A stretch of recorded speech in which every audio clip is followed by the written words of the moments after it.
As Mel Brooks once said, "Hail to the chief! Hail to the chief!" Dun dun dun dun dun dun dun dun dun. Mel Brooks said this? He did. He said it in Blazing Saddles. When? But when during the Blazing Saddles did he say this? When Hedy Lamarr says, "Governor, you could become president," and he goes, "Okay." So to that end, all hail King Cohen. King Cohen, King Cohen, King Cohen. There is a meme on Facebook that I saw this week. By the way, for those that are watching via Facebook, you're not watching via Facebook today, because Facebook and Instagram went down today, and they are having problems. So we are only on YouTube today, but we will move it over to Facebook at some point.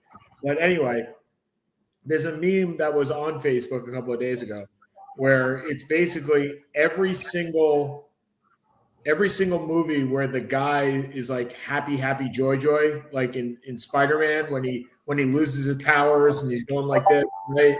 Or in Bruce Almighty when he's the happiest camper in the world. And they're posting all these and they go, Mets fans when they woke up this morning. And that's about right. I mean, we are happy campers. I will tell you one thing, though. If this is the only move that they make, none of us will be happy campers. None. Now, can I ask you a question? First of all, congratulations on signing a 30-year-old guy who will be a DH in about 5 years. 26. He's 30. Oh, come on. You really think he's 26? I do. I do. Okay. Because we've never seen anyone fake ages coming into the major leagues. But we've also seen players do what he's done at 26. Their names are Ted Williams and Mickey Mantle. Yeah. I thought, if I remember correctly, I thought you were the person who didn't want to be spending this kind of money because you're buying your players. I thought we've had this discussion. We have. But if somebody's going to buy my players, I want to be the guy that buys them. Okay, so we're going back off of how we were seeing. Well, here's the thing. If you buy one player, have you bought yourself a championship? No. Okay. The Yankees, to all the detriment of the 1980s in George Steinbrenner, right? To all of that. They tried to buy a championship in the 1980s and in the very early 1990s. Right? Ken Phelps, Rick Rhoden. I mean, I can give you. I'm not quite sure if Rick Rhoden is getting you a championship. Steve Kemp, right? Yes. You bought the newest toy, whatever that newest toy was. Mm-hmm.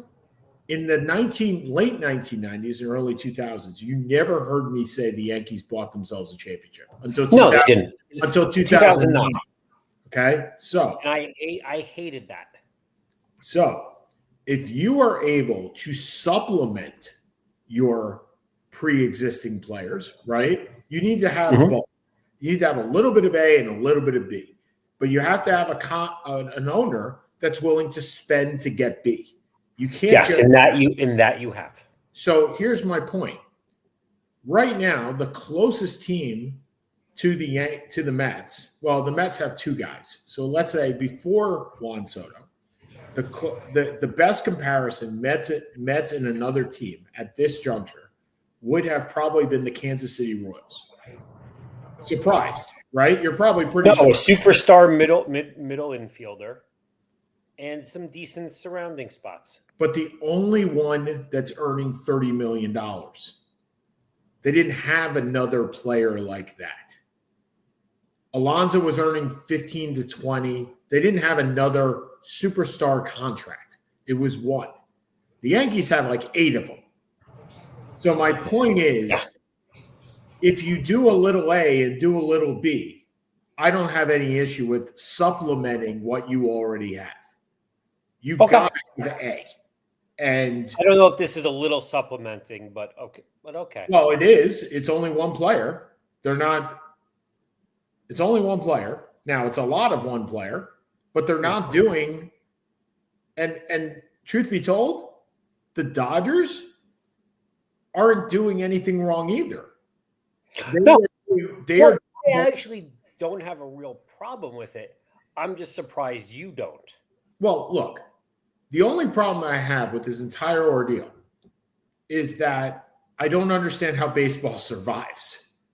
No. I don't understand. The revenues are not matching. The golden bat, buddy. The golden bat. Yeah. Oh, we can. Oh. We talked about it last week. No. Yeah, and I thought I had a week where I didn't think about it at all. Juan Soto coming up 5 times in the game, in different places each time. Look, if the golden bat comes in, this signing is a lot more valuable. True. But I don't. It's a lot of money.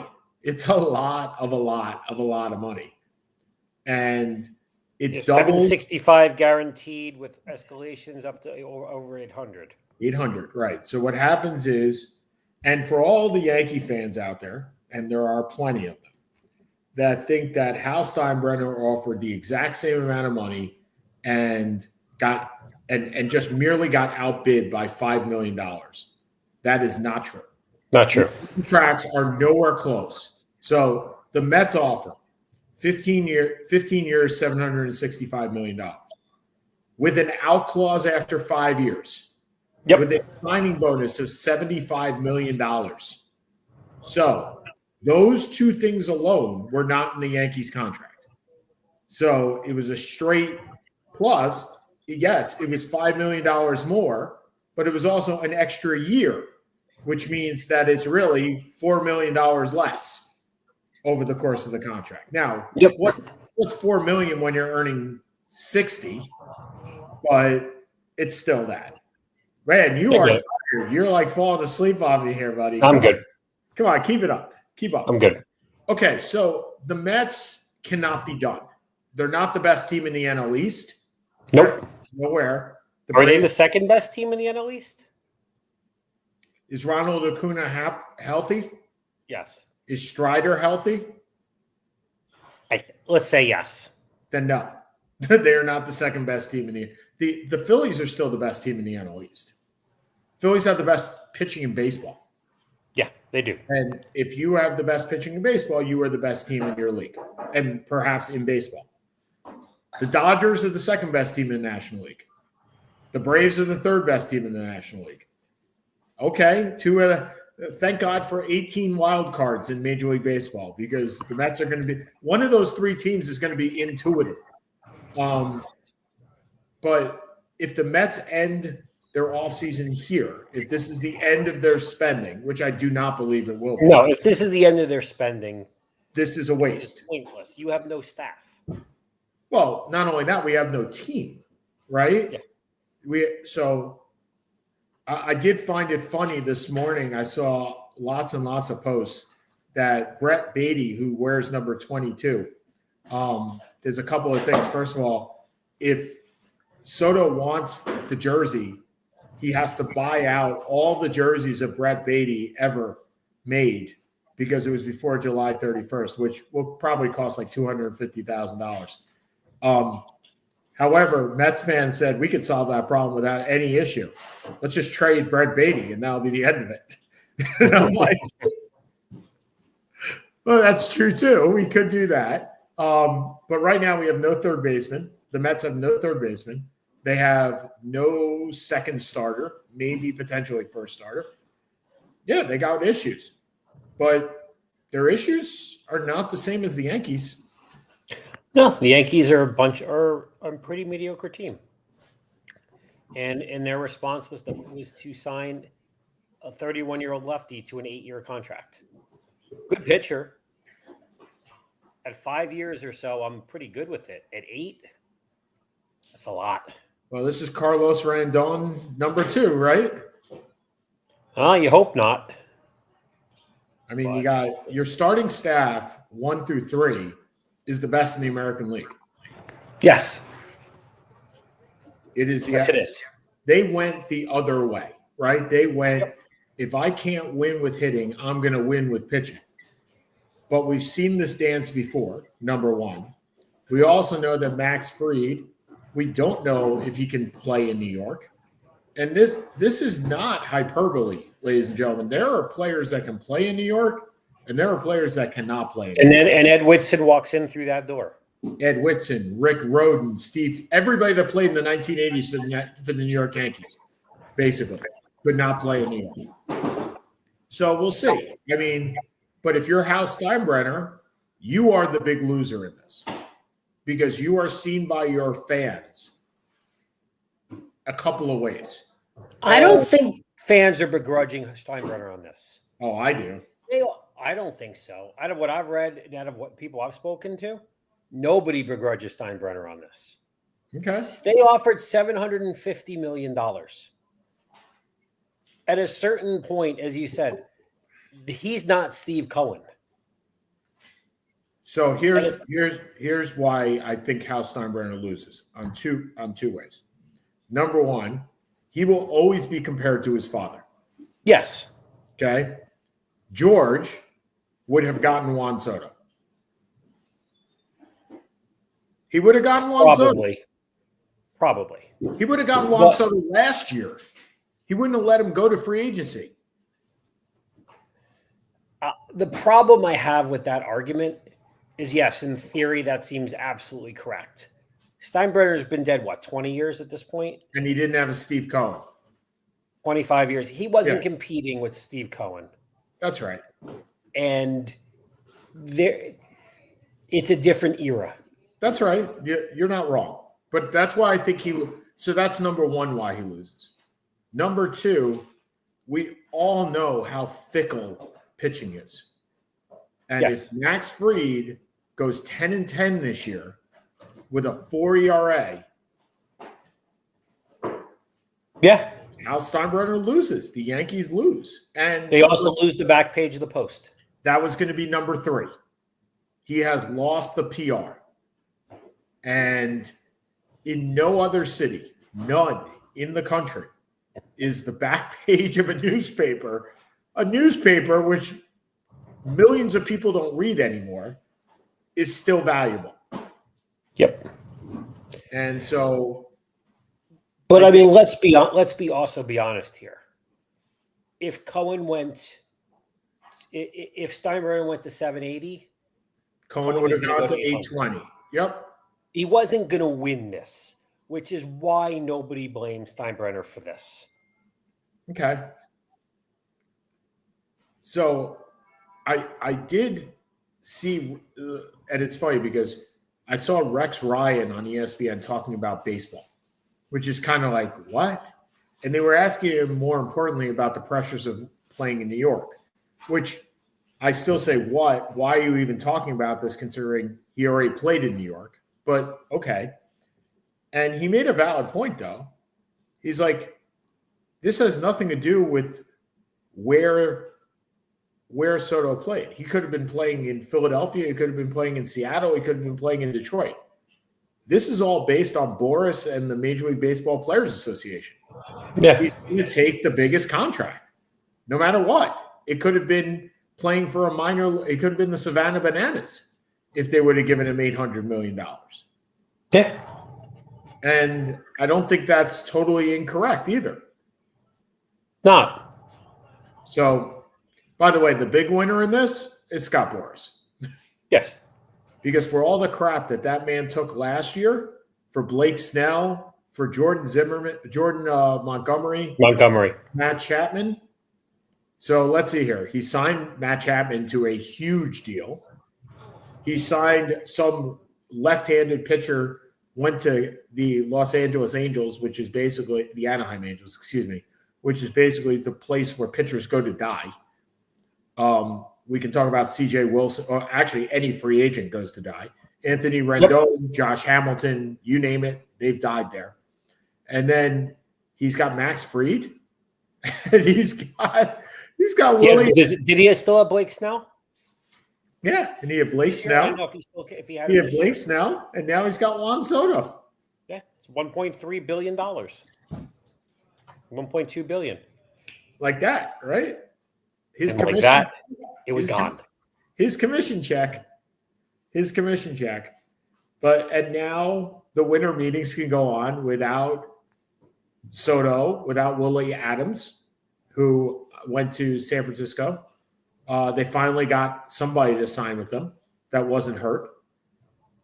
Well, didn't Chapman sign with him also? Well, re-signed with them. Yes, he signed, but he signed late, re-signed. So it's Chapman and Adams for basically the next 5 to 6 years on the left side of the infield in San Francisco. Pretty solid. It is, and they have Logan Webb as their pitcher. Look at you, knowing West Coast. Knowing my baseball, yeah. West Coast baseball at that. West Coast baseball. Well, we got some other baseball news that came out, and that is the Seniors Committee, which I believe is called the Golden Baseball Committee now, elected 2 players this week: Dave Parker, King Cobra, and Dick Allen. Dave Parker and Dick Allen. And I'm okay with both. I don't have a great opinion on either one, to be perfectly honest. Well, compared to Harold Baines, they're both better. Yeah, the problem is you can't. I know you can't go there. Everyone to Harold Baines. I mean, are they upper echelon Hall of Famers? No. Are they top of the circle? No. Are they better than Parker most? Won an MVP. Are they better than MVP in 70? Was it 79? He won it in, I believe, in 78, and Dick Allen won in 72. 70 or 71. Yeah, I knew that. So they both won an MVP. Dave Parker's arm was Jesse Barfield before him. I mean, it's right. What it's Roberto Clemente before Dave Parker. I mean, they're in the top 5 to 10 arms of all time. You know, he was a leader in a team that won a championship in 79. He was an MVP. He won 2 championships, actually. He won with the A's. He was part of the Bash Brothers in 89. Did he really? Yes, as a DH for the Bash Brothers. So after 79. I don't even remember that. So part of Dave Parker's lore is after 79, we know all about the cocaine trials, right? Keith Hernandez and Tim Raines, right? Tim Raines, I don't slide feet first because I'll break the vial in my back pocket. Yes, that unlike Babe Ruth, who would ruin the hot dog, Tim Raines ruined the vial.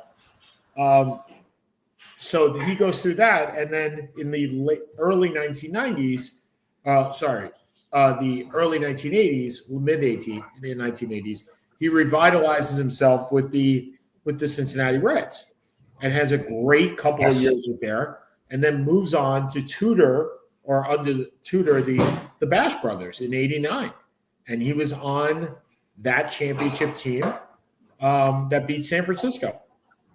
I feel like I should remember that. The Earthquake series. What? Yeah, that was the Earthquake series. Yeah, no, I remember the series. I mean, I remember it was the only championship that Great A's team won. Correct. They lost to Hershiser in the Dodgers in '88, and they got swept by the Reds in '90. Yeah, which was a series they had no business losing. But I just don't. I vaguely remember. Now it kind of rings back to me a little bit. But he won 2 batting championships. He won an MVP. He was a really good player in a pretty mediocre era. Yes. So his WAR was 40.1, and we know we don't do everything by WAR, but right. That's not a Hall of Fame number. No, it's not. But if you look at 1980 and 1981, he only played in 80 and 81. He only played a combined 140 games combined, which should have been prime Dave Parker. I mean, yeah, but was this because of some of his doing? Oh, of course it was. Was this because of the cocaine? Yeah, of course it was. That he could. This is not an injury. Look, he was a 7 in 1977. He had a 7.4 WAR. Now let's understand what WAR is. WAR is wins above replacement. So if you have for those that don't understand what WAR means, it's if you have a 0.0 WAR, you basically are a normal player and just an average player. So anything above that is how many wins above the replacement level player you have. A 5 is probably an all-star. A 7 is an MVP, and a 9 is an all-time great. That's a good way of doing it. Shea Ohtani, I believe, was 9.2 this year. I mean, 50-50, not bad, right? Francisco Lindor was second in the MVP. He was like a 6 or 7 or something. He was a 7. So that just gives you an idea. So in 1977, which was not, he was third in the MVP. So he played, by the way, he placed 2/3 and a first in the MVP. So he had a 6.3 in 75, a 3.7 in 76, where he only played 138 games, a 7.4 in 77, a 7.0 in 78, and a 6.7 in 79. I mean, he had a 4-game stretch where he was probably the best 4-year stretch where he was probably the best right fielder in baseball. Yeah. So if you compare the WAR, which we tend to do on this broadcast, his closest batters are Luis Gonzalez, Torrey Hunter, Tony Perez, Hall of Famer, Billy Williams, Hall of Famer, Harold Baines, Hall of Famer, Andre Dawson, Hall of Famer. And you know what? That's a great comparison, Seth. Him to Andre Dawson. Each one MVP. Each one had a couple of low years, right? Dawson because of his injuries, Parker because of the drugs. Both were amazing right fielders. I mean, I think that's a great comparison for the two of them. So, okay. And both Hall of Famers. Now, Dick Allen was an asshole, and that's why he hasn't made the Hall of Fame. It has nothing to do with what he did on the field. Dick Allen, I believe, OPS plus, which is on-base percentage plus, above replacement again, has the 4th highest since 1960. Ooh. Now, that doesn't take into account fielding, and it certainly doesn't take into account being an asshole. But nope. As a hitter, he was sensational, yes. He's Edgar Martinez before Edgar Martinez. More power, a lot more power. But I'm saying that's the type of player he was. He was a first baseman that did nothing else. He didn't field well. He didn't do anything else well. But he was a hit. He was Manny Ramirez before Manny Ramirez. I mean, he's a hitting machine. And actually, I wouldn't be surprised if Manny's on his list of comps. Hold on. Dick Allen. Let's see who his comps are. Now, Allen only played 14 years. By the way, so Dave Parker's WAR was a 41. Dick Allen's was a 59. So definitely a better, by WAR standards, better player. His number 1 comp is Ryan Braun, who before all the drugs. Before the drugs and the injuries. Was a Hall of Famer. By the way, number 2, well, I guess who number 2 is? It's a current player. I guess. Any idea? Current player? Juan Soto? How about Bryce Harper?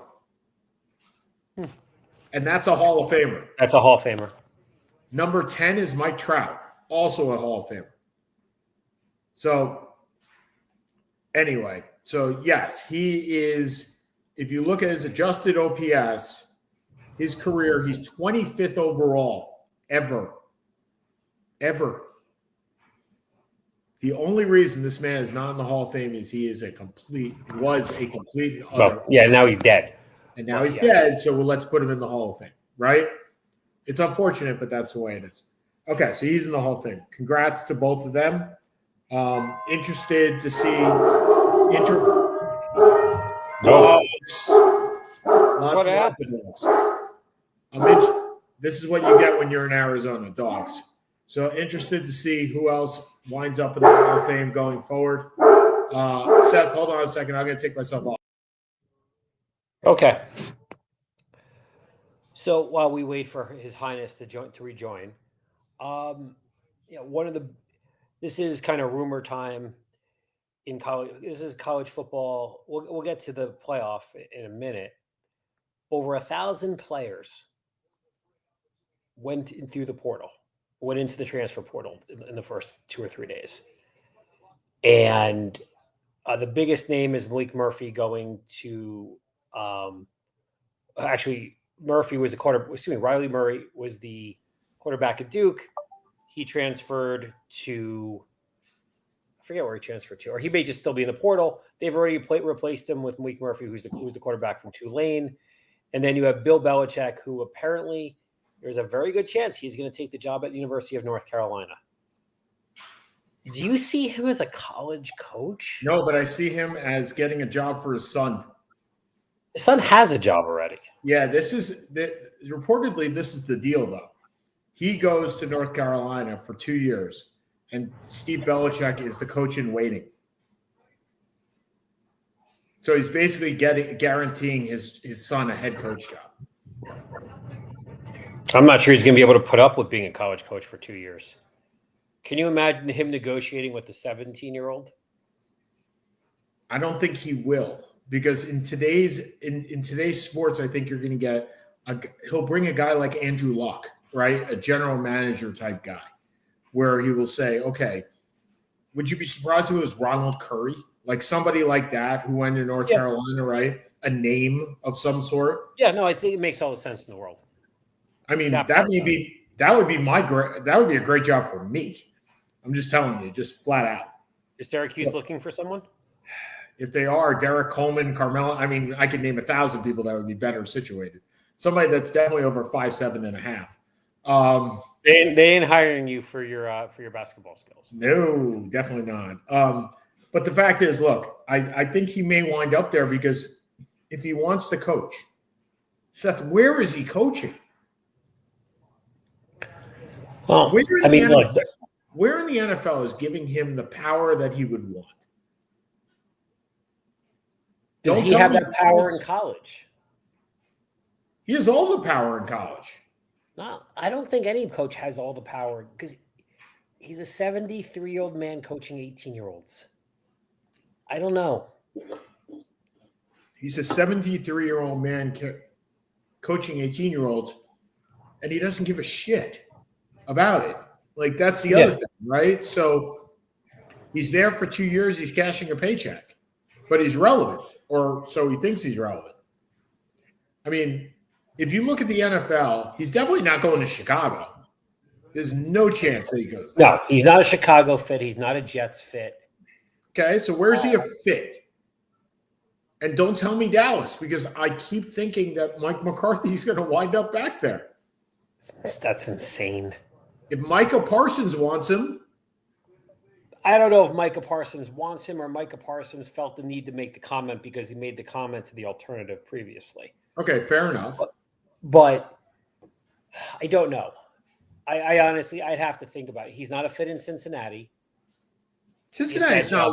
That job, you didn't let me finish. The job's not opening. If that job opens, nope. I don't believe that McDaniel's going to be out of a job in Miami. He's not a fit there. So do you think there's only going to be typically there's 7 or 8 jobs open? Do you just think there's a lot less this year? Well, there's always a job that nobody thinks it's going to be open and is open, right? There's always one of those. Yes. Okay. So let's find that job. Okay. Tennessee moves on from Brian Callahan after 1 year. I don't think so. I don't think so. Yeah. Could Arizona move on from Jonathan Gannon? No. They're still in the playoff hunt. I don't think so. Could Indy move on from Shane? I think so. I could see that a bit more, but I don't think so. Okay. So here's my and I'm not sure if this is a pie in the sky, but does Sean McVay just leave and go to a broadcast network at this point? I could see that. Okay. Well, there's one place, right? But do you see him with the Rams? No. You asked me how many teams are going to lose coaches. Okay. I wasn't going there, right? Could Andy Reid retire? No. Okay. And if he retires, Spagnuolo would probably, or Bieniemy would take over. Okay. So we know Doug Peterson's not sticking around. No. Okay, so that's 2. Could go to Jacksonville. They're not going to have a GM. They don't really have a GM at this point. Tread Balke's going to be out. So that's 2. It seems like. Okay. New Orleans has a job opening. That's 3. He does. They may keep Giants going to get rid of Dable? They are. I mean, Okay. I'm not ecstatic about it, but the reality is this team is very good chance this team's going to go 2-15. So John Mara, so you get a call from Bill Belichick and says, I'm coming back to the Giants. You think John Mara says no? No, he says yes. Well, there you go. Yeah.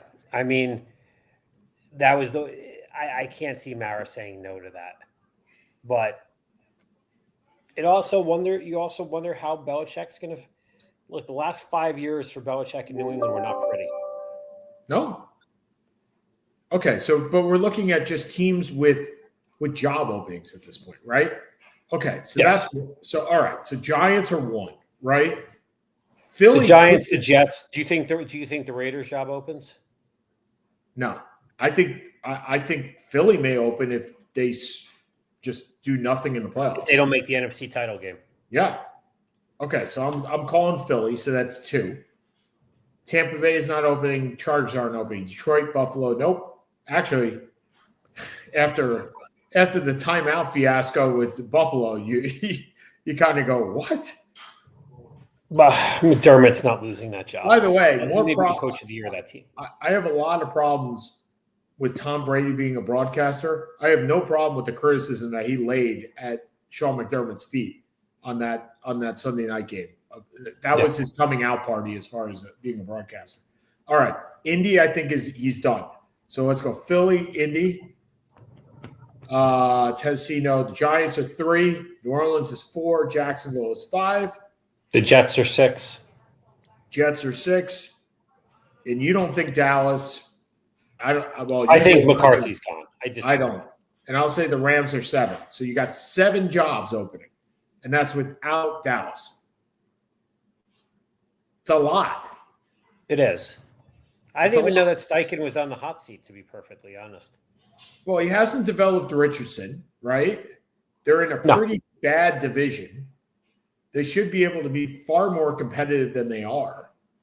And he's had, 2 years to do that? 2 or 3? And they're 6 and 7. They don't make the playoffs in that division. There's something wrong. They're a good team with a really – I mean, they brought him in to be the guy with Richardson. Where's that? That's nowhere. Richardson got benched for our guy Joe Flacco. Speaking of which, by the way, congratulations on a first-round bye. Fist pump. Yeah. 5 teams, 4 playoffs, 1 playoff bye, 1 team 2-11. 4-10, 1 team, 2 playoffs, 1 first-round bye, and of course, the team that I spent the most money on is 4-10 because that's just the way this world works with that team. And before we go on from this, which we will, from the NFL to the CFP, my Lord, Jonathan Brooks. I mean, first of all, I picked you in the 6th round as a keeper selection for next year, knowing I was going to keep you on the bench the whole year. And I did all year. And we're in week 14, and you tear the same. I feel bad for him as much as I do for me, but can you put me on? Can you put me on hold for 2 minutes? Yeah. So for those that don't know, Jonathan Brooks, 2nd-round pick for Carolina out of Texas, tore his ACL last year in the I believe it was in the bowl game, may have been the game before the bowl game. Again, selected in the 2nd round by the Carolina Panthers, stashed on IR, first the PUP list, then IR, then came back 2 weeks ago. In his first game, he had, I think, 3 or 4 carries. In his second game, he has 1 carry and tears that ACL again for the 2nd time. Same ACL. And now he'll be out for another year and will probably come back And the unfortunate part for me is that I can't. Obviously, he is not my keeper for next year. So now I have to find another keeper in that league. Was not expecting that. Kudos, however, to the Carolina Panthers, who didn't see it coming, but signed Chuba Hubbard to an extension, and well-deserving extension. And now he will be a top 15 running back for the next couple of years. And so good on them. Really good on them, by the way. Okay. So before Seth comes back and we start talking about the CFP, let's talk about the fact that I will not be going. I think Seth's back. I will not be going to the Holiday Bowl this year in San Diego. I'm sorry to hear that. My team will be going to the Holiday Bowl at Who 9. are they playing? They are playing Washington State. So good on them. There are a lot of Cuse fans going to the Holiday Bowl because when it's in San Diego, you go. It's December 27th, which means everybody in New York will be freezing their asses off and say, San Diego sounds like a good place to be. I will be in a plane going the opposite way, so I'll watch it on Fox. But the fact is, many people have asked me, do you think Kyle McCord or any of the starters will play in the Holiday Bowl? And my response is no. And I don't begrudge them 1 red cent for not playing in the Holiday Bowl at all. There is nothing to be gained by playing in these bowl games. And we saw the contrarian point of view in the title games for the conferences, of which, Seth, you and I were both very surprised that the CFP took that basis. So Alabama, not in the CFP. Bravo. Well done. But there were long-standing repercussions if they were, right? Well, that's why I think it happened. And I don't have any – I think Colin Cowherd said it best. Alabama loves being in the SEC. They love it. Yes. They love it for the money. They love it for the competition. They love saying we have great strength of schedule. They love it, right? Until they don't benefit from it. And then they don't love it anymore. And then they come out and say we have to change our out-of-conference schedule so that we don't lose. Well, Seth, who did Alabama lose to this year? Oklahoma. Okay. Vanderbilt. Okay. In another SEC team. I don't remember which one. So they lost to 3 SEC teams, right? So they lost 3 times in conference. They lost to 3 teams, which I believe are under 500. Oklahoma, I think they're 6 and 6. Vandy and Oklahoma are 6 and 6. Okay, so 500 or below. 500 or below. So why do they think that assessing their out-of-conference schedule matters? Do they think that if they played better out-of-conference teams, they would have been in? Because I don't believe that at all. No. Look, every time this thing expands, and we know it's going to eventually become 16 teams, the 17th team is going to complain. This is the nature of the beast. If you are a top 12 team, if you have 3 losses, you don't have the right to complain here. You just don't. This isn't you going 11-1 and losing in double overtime to the number 2 team in the country.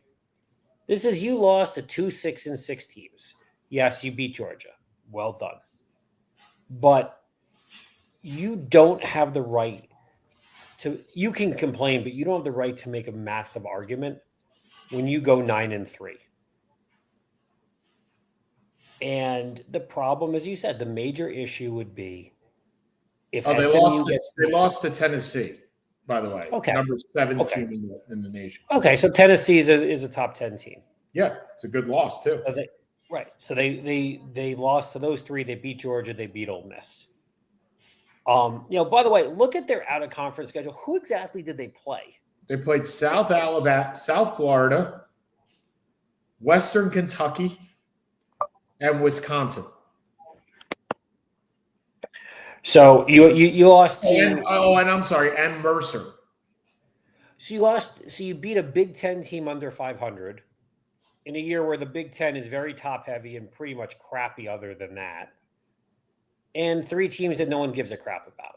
So how much lower can your out of conference schedule get? Well, that's my point, right? You entered the SEC. You asked for these teams to join the SEC. Now you got to suck up and deal with playing these teams. That's it. You don't get the benefit of your bargain and then get to cry about it. That's not the way this works. So if you want to tell me that with 2 losses, if they had 2 losses, that they deserve to be in over SMU, yeah, I'm with you on that. No problem. None whatsoever. Not the third. But not the third. That's where it all comes down to. Not the third. And if I'm SMU or any other team that was, say, in the top 10 before a conference title game and was planning on playing, and CFP put in Alabama this year instead of them, going forward, I would say thank you so much. I'm not playing anymore. Like, I'm not playing in that title game. Not when the only thing is to lose. Yeah. I mean, there is no incentive to play this. We know that anyway. There's no reason for these title games. No, they're a money grab. The only benefit is if you win the title game, you are a top 4 seed, which I'm not exactly sure benefit is going to hold. That's not going to hold. I don't think it's the right way to do it either. They're going to change it after this year. What I think is if you win your conference championship, you either get a seed or you get a home game. Well, you can't. So then you're a top. If they go to 16, that means you're a top 8 seed. Yes. Okay. Look, I can. Okay. So what happens with? And then you have 4 at-large home games. So Notre Dame would be one of those. Yes. Because there wouldn't be buys in 16. Well, there's the same thing with the 12. It's you have 4 home games and then you have 4 home games. No, my point is with 12 you have buys. With 16 you wouldn't have buys. No, you don't have buys. So those teams get a home game. Right. Okay. I can live with that.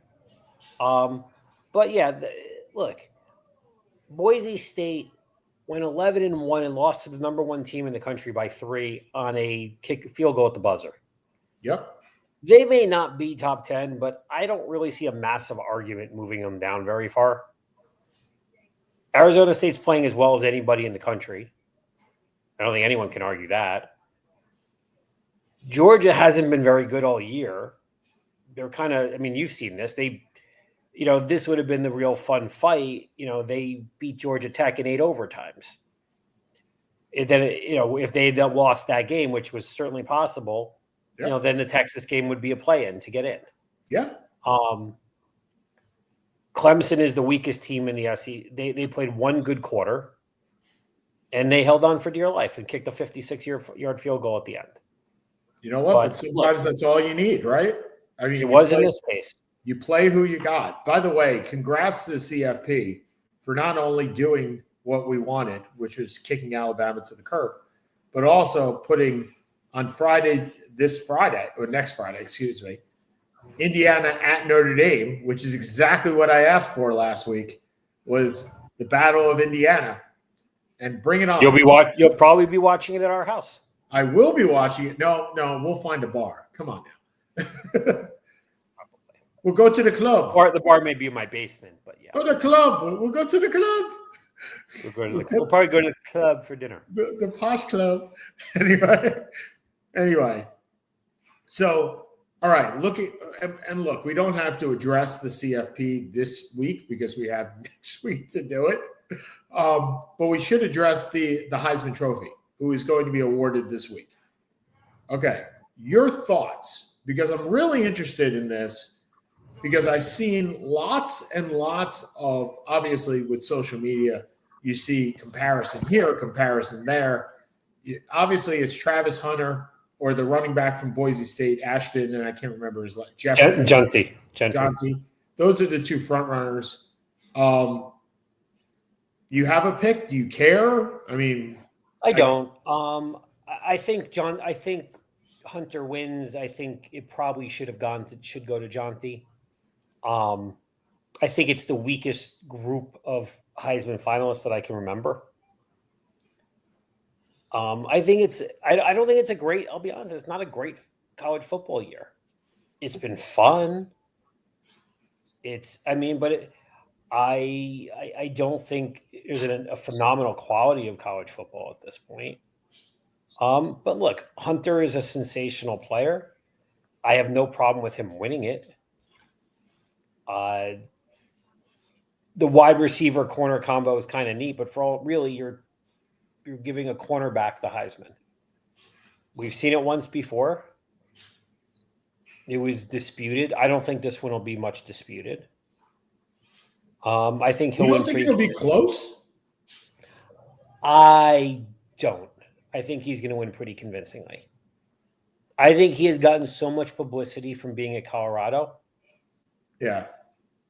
That it's kind of pushed on everybody. Okay.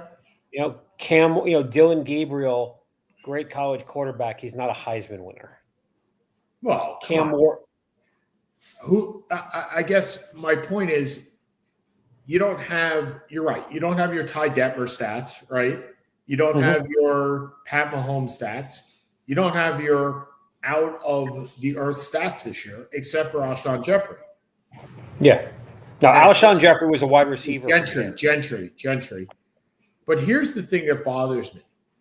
So there was a post the other day, and I've yet to confirm this, but I can't imagine it would be wrong, is that the majority of the teams that Gentry played were in the below 100 in rushing defense. Probably. Okay. He ran for 300 yards. Of course they're going to be in the bottom 100.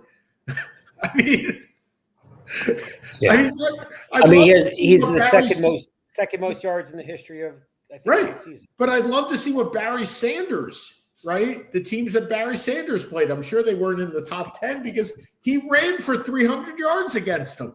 You can't. Yeah. I mean, you can't win. That's not fair. That's not a fair stat because look, the Mountain West, to be fair, is not the SEC. But the SEC is not the SEC this year either, right? No, it's not. And so just to give you – so I'm kind of just pulling it up. Bear with me. And I am not saying that because of that, he should win the Heisman. I'm not. Because Troy Davis didn't win the Heisman either. Nice pull on that one. Thank you. Troy State, right? Troy State? There you go. See? Iowa State. Sorry. Troy Davis from Iowa State, right. Look at me. I get running backs.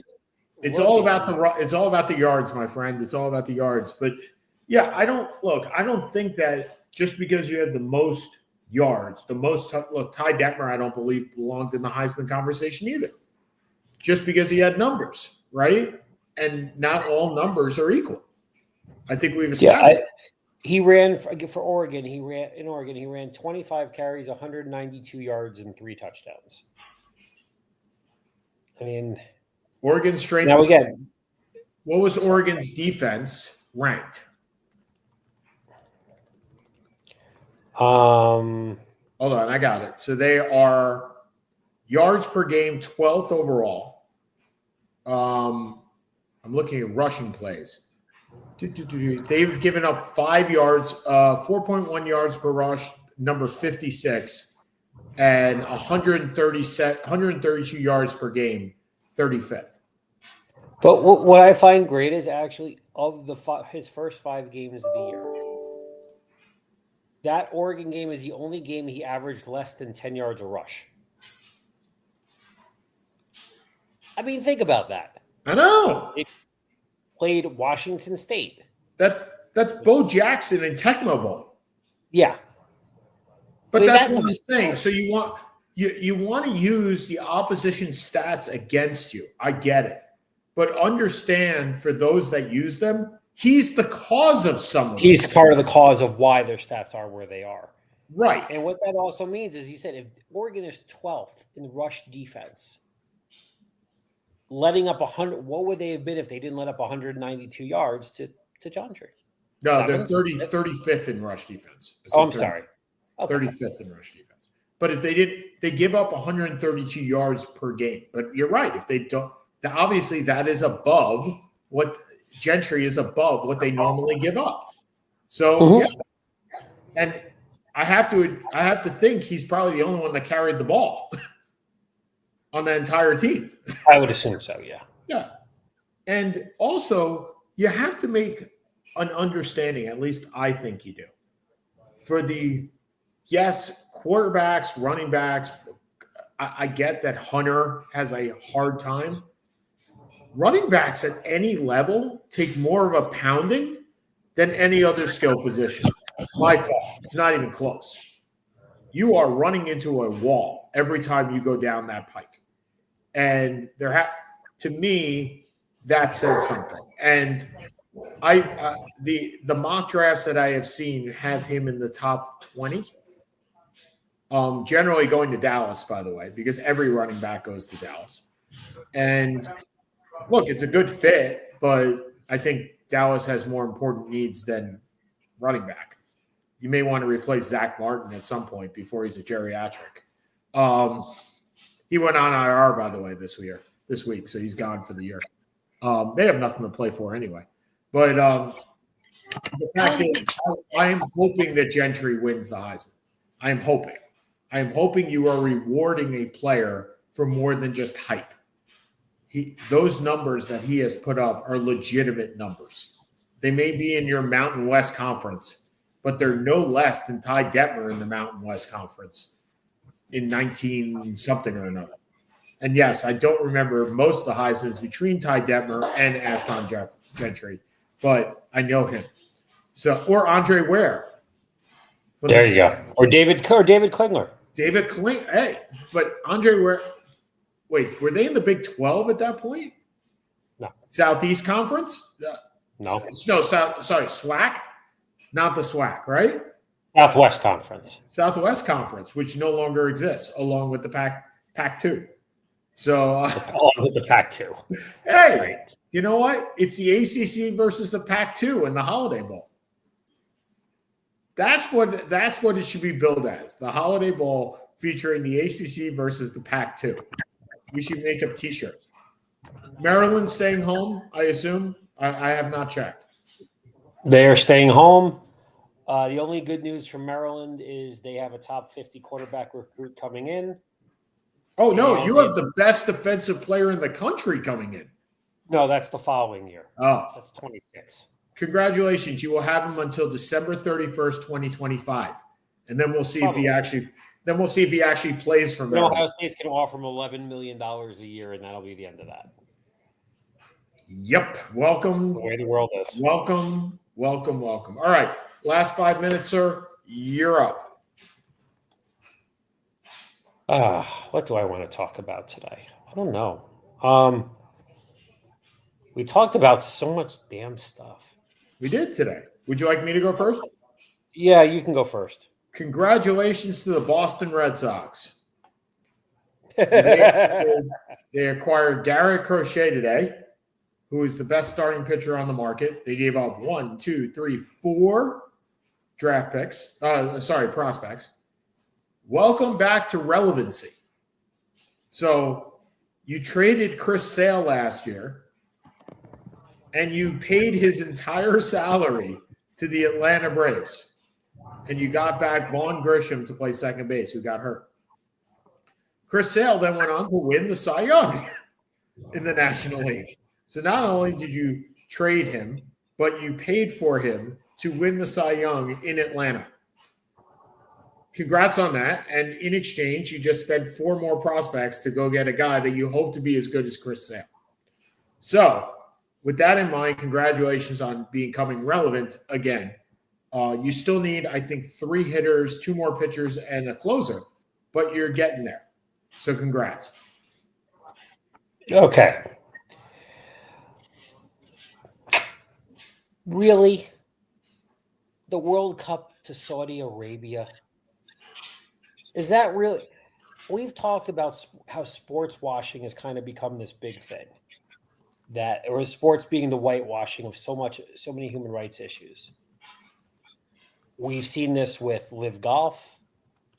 We've seen this. Supposedly, they're making offers on the tennis tour. And now they're going after the biggest sporting event, non-Olympic sporting event in the world. And nobody even competed for it. We had it. Qatar had it in 2020. Didn't go over too well. But people died building it. There was rumors about the American journalist who died during it, who was writing on this stuff. And now we're going to the head of it all. Can't imagine why. That's why. There you go. That's why. Manziel money right there.